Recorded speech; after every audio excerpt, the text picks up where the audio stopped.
Hey guys welcome back to my YouTube channel. তো আজকে তোমাদের সঙ্গে একটা কেক ডেকোরেশন ভিডিও শেয়ার করব। তো চলো ভিডিওটা শুরু করা যাক। আচ্ছা, অনেকের প্রশ্ন, আমরা যারা হোম বেকার আছি তারা কি কখনো কাস্টমারের কেক থেকে কেক নিয়ে খাই বা কাস্টমারের কেক থেকে কেক চুরি করে খাই? না ভাই, আমরা কখনোই এরকম কাজ করি না। বরং যেটুকু কেক কাস্টমার পাবে, মানে যত গ্রাম পাবে তার থেকে বেশিটাই আমরা দেওয়ার চেষ্টা করি। কিন্তু কখনোই কাস্টমারের কেক কম হবে না বা আমরা ওখান থেকে খাই না।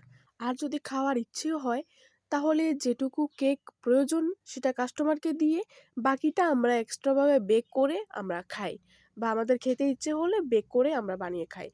তো তেমন সেম এই কেকটার ক্ষেত্রেও আমি একটা বেন্টো কেক অর্ডার পেয়েছিলাম।